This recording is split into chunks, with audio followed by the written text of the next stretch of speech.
Hi, everyone. Good to see you folks here. Excited to be here with Nelli from JP Morgan, who is the key leader there driving a lot of things forward for our industry. I've had the pleasure of working with her now for some time, and I think she has a lot of very thoughtful views to share about how JP Morgan and the general institutional world is going to be interacting with the RWA sector. My personal view is that the institutional capital from the institutional world is what's going to drive the growth of this industry. So very excited to hear from her. But Nelli, why don't you tell us more about what Kinexys does and how JPM is going to work with the RWA ecosystem? Sure. So Kinexys is our brand for everything blockchain at JP Morgan. So we both address digital assets, digital asset tokenization, information exchange, and what I focus on, which is payments. On the payment side of the house, we have blockchain-based products, both on our own infrastructure, as well as trying to kind of go outside of our ecosystem. So 4 years ago, we started by building 24/7 rails, mostly with a treasury focus at the time, and focused on cross-border. We added programmability as a value proposition a couple of years later. Again, giving our clients the benefit of using blockchain, but in a comfortable ecosystem for themselves.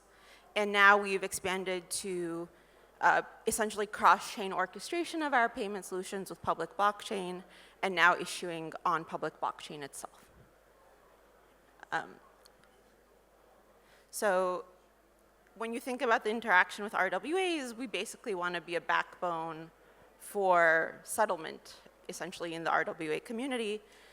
We want to be asset agnostic and really give our payments clients access to whatever market they want with the most efficient payment solution. And we kind of don't want to slow down the ecosystem. We want to offer solutions that are at par with the RWAs that our clients are trying to interact with. Yeah, makes sense. I mean, for me, JP Morgan getting involved in the RWA ecosystem is just a very big deal because of the size of JP Morgan and the amount of capital that it represents. And I think what JP Morgan does is then going to drive a lot of the other banking institutions in the world to take notice. I think one of the things that I've noticed is actually how far ahead JP Morgan is relative to other institutions based on the technical investment that you folks have made over the last, I would say, 6 years. With Quorum. 10 years. How many? 10 years. 10 years. Yes. With Quorum and a number of these other technologies. And for a US bank, that's also really atypical because most of the US banks kind of decided not to make any kind of blockchain technology investment because the regulators were very negative. So my view is that all of this pre-investment in technology is going to be able to allow JP Morgan to massively accelerate the speed at which it releases things. Mm-hmm.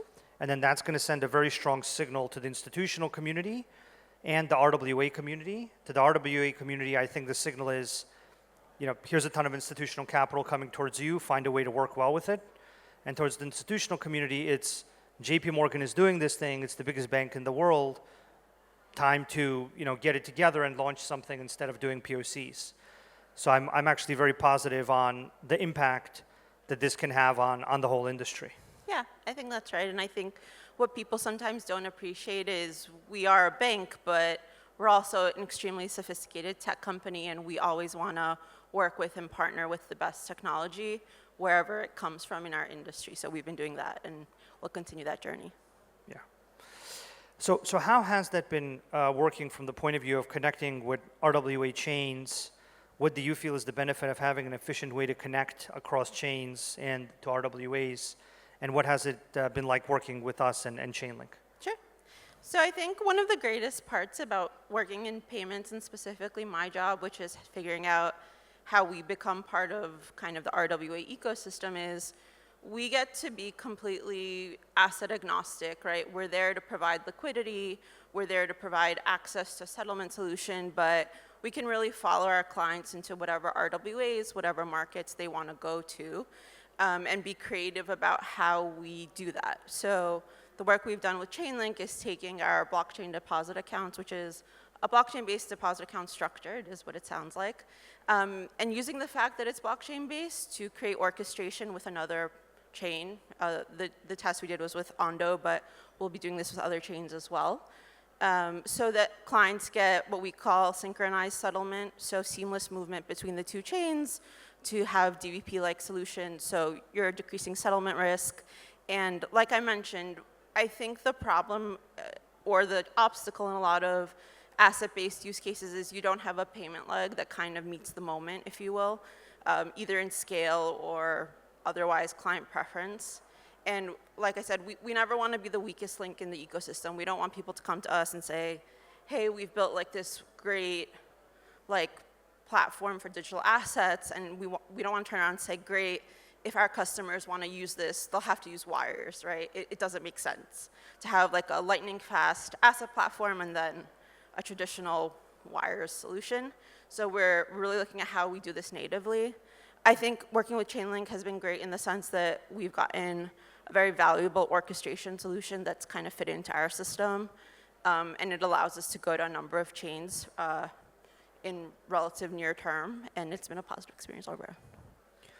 Yeah, I think the ability to get this payments layer that you folks have connected to other chains is already a very good early sign of what this looks like, where you basically have JPM accounts and JPM clients being able to settle cash in the JPM ecosystem and then reuse that cash settlement in relation to an asset on another chain. Yeah. So I think it's a really good start, and it shows the value of having a payments layer in addition to stable coins or tokenized deposits. And I can see how more and more JP Morgan clients would want to use that within the JP Morgan ecosystem, as long as through that payments layer they can then access valuable assets in other places. So I think it's a logical strategy, which once again a lot of the institutions will end up realizing and replicating. In terms of what's next beyond this payments layer, there's been a lot of talk about tokenized deposits. Sorry. And a lot of people are speculating about what that's going to be like and what that's going to do. I'd love to hear your views on how you view it and how you think the tokenized deposit from JPM would affect the RWA industry. Sure. So yes, just last week or the week before, we launched our first deposit token on Base. It was an exciting milestone for the team, and I think kind of a North Star moment for us. So our goal has always been to find the best way to work with public blockchain, regulatory environment permitting, and I think we've had this internal blockchain system, but there are some limitations. So when you think about DVP, when you think about liquidity pools and other types of solutions where the client benefits from tokenization of their money, we want to be there and offer that solution. And often people ask, well, like, what is a deposit token? Is it a stable coin? It's not a stable coin in the sense that it's not backed like a stable coin, it's backed like a deposit. And there's a good, thoughtful reason behind that, which is we're essentially trying to provide optionality and a seamless end-to-end solution for folks that want to stay within their deposit relationship, but want to engage in markets outside of our ecosystem. So we basically see our account-based product as like client's home base, where the crux of their liquidity is held. But if they want to go engage in certain transactions on public blockchain, they should have the optionality and the best technology to do that. And that's what we're trying to offer with deposit tokens. And we see these as like a highly scalable product for us. Yeah, makes sense. I think it's another great incremental step of getting even more liquidity from the JP Morgan ecosystem into the blockchain community.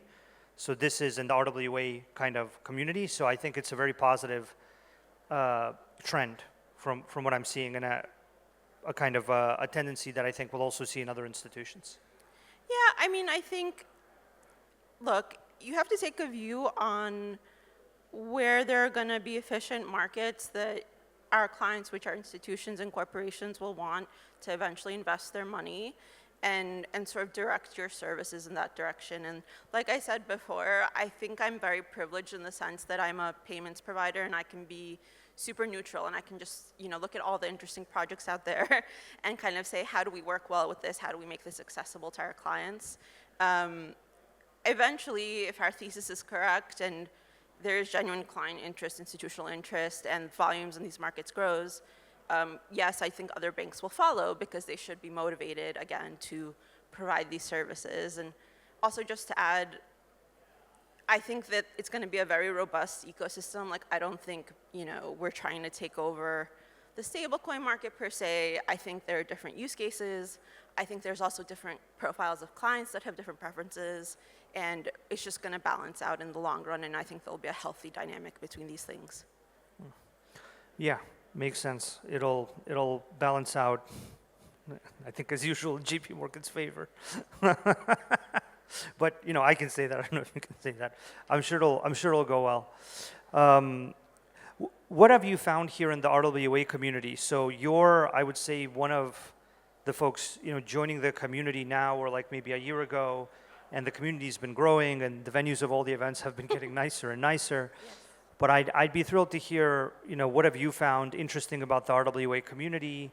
How is it that you found this group, and what are you seeing from your point of view? Sure. I don't know if this will resonate with people, but if they're product folks, that they'll understand. What I like the most about the RWA community is that all the exciting projects basically find all of the inefficiencies in existing financial markets and actually make them better. And I think that's great, and we should always be pushing each other in an ecosystem perspective to have the most efficient products. And if there is an inefficiency in our capital markets, and there's a new technology that can solve it, I'm happy someone's working on it, and that we're finding paths to work with them. And it's always kind of boggled my mind the range that I've seen, everything from your traditional money market funds to emeralds to now private credit, private equity, basically all corners of assets, and it's just the creativity is really there. So.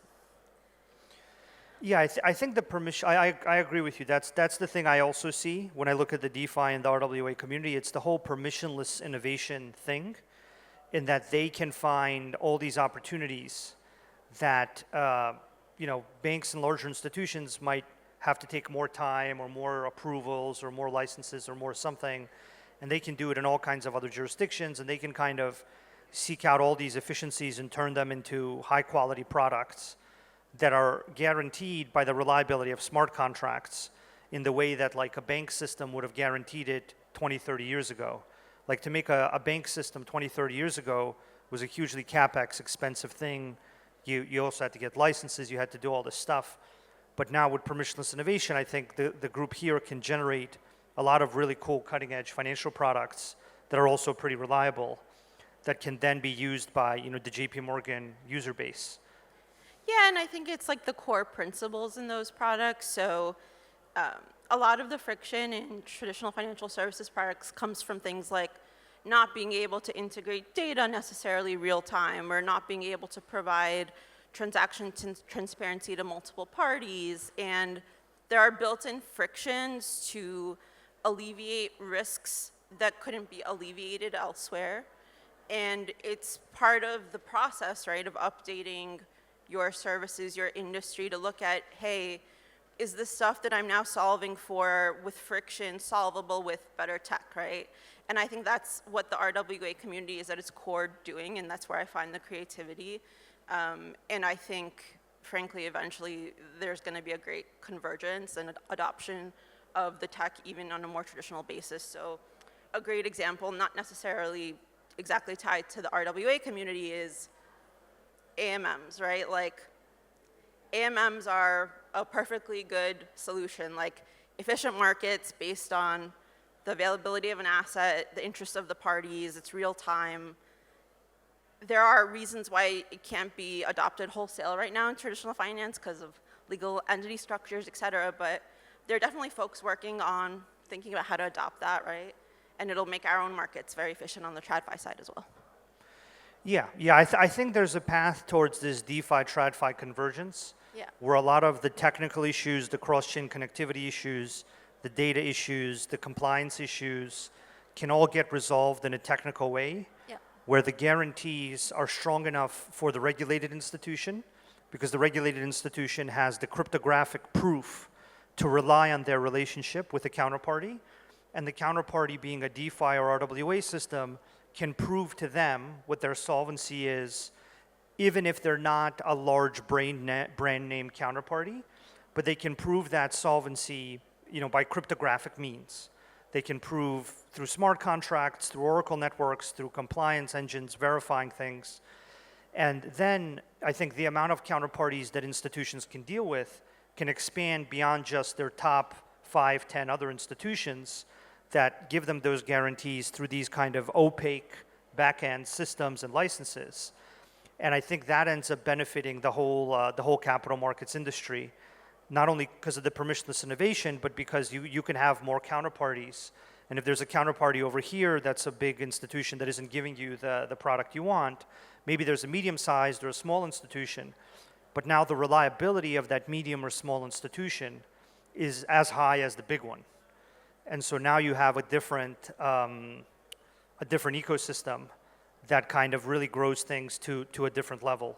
And I think you and me agree that that'll grow out of groups like this in the RWA community, and that we're both excited about that because that means more choice and more things for JP Morgan clients, basically. Yeah, absolutely. We always want to give our clients the best options, so this journey is part of that. So what do you think will happen next in the digital asset industry? Like, where will it evolve from here, in your opinion? In the near term, very near term, it seems like the race is on when it comes to tokenized equities. That seems to be the topic of the day. But in the long term, like I said this in another panel and I stand by it, if in 5 years we're still talking about the TradFi, DeFi divide, we have all failed at our jobs, basically. Like I hope that this convergence happens sooner rather than later. We start looking at tech for what it is and how it can help different users and not, create these artificial boundaries. So. Yeah, I mean, I think it is happening thanks to your collaboration with our industry. I mean, we were able for the first time to connect the JP Morgan Kinexys ecosystem to a public chain. Yep. So that is, in my opinion, already the convergence happening. And I think you and your team's willingness to kind of go towards this industry and help make that happen is a big part of it. Because the DeFi side definitely wants the convergence to happen. I think the TradFi side is now becoming more comfortable from a legal and risk and compliance point of view. Mm-hmm. And I think as that barrier continues to go down, the legal, risk, compliance, all those things become more accepted as okay in relation to the DeFi and RWA folks, then I think that's like the final big hurdle for that convergence, is this a safe transaction? Is this a safe counterparty? Is this a safe thing for me to be doing or offering clients and giving them access to it? And I think that safety is definitely coming in very clear terms now.